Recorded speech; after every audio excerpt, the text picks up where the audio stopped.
अस्सलाम वालेकुम दोस्तों।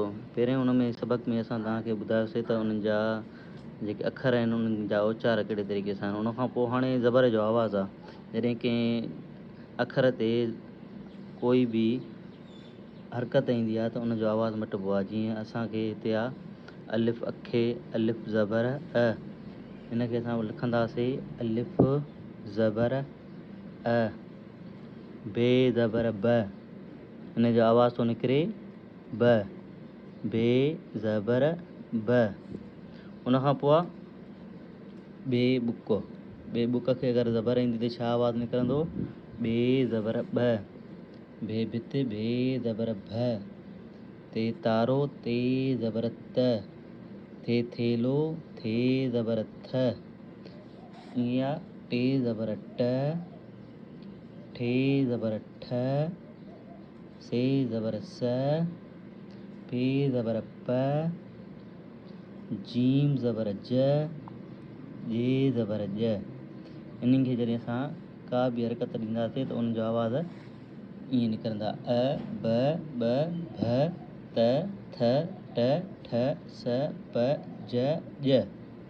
इन्हनि आवाज़नि खे असां जॾहिं सुञाणे वेंदासीं त असां जॾहिं पोइ उन्हनि खे अख़रनि खे पाण में मिलाईंदासीं त असांजे लाइ आसानी थींदी। जीअं हिते मिसाल ॾिनल आहे, पहिरियों अख़र आहे खे खट लिखियलु आहे, उनजे मथां आहे हरकत कहिड़ी आहे ज़बर जी, खे ज़बर ख। वरी इन सां जोड़ कंदासीं टे टोपी लिखियलु आहे, टे टोपीअ जे मथां ज़बर आहे, टे ज़बर ट। हाणे ॿ जेके आवाज़ निकिता, पहिरियों निकितो ख, ॿियो आवाज़ु निकितो ट, जॾहिं मिलाईंदासीं त थी पवंदो ख ट, ख ट। अहिड़े तरीक़े सां अॻिते आहे पे ज़बर प, मथां ज़बर त पे पनो आहे या पे पग आहे, इनखे पे खे ज़बर ईंदी त आवाज़ु निकिरंदो प। जोड़ कंदासीं नून नथ, नून नथ जे मथां आहे ज़बर प न, पे ज़बर प, नून ज़बर न, पन न, खे। हाणे हे लिखियलु आहे काफ़ किताब, काफ़ ज़बर क, खे ज़बर ख, क ख, मिलाईंदासीं त थी पवंदो कख।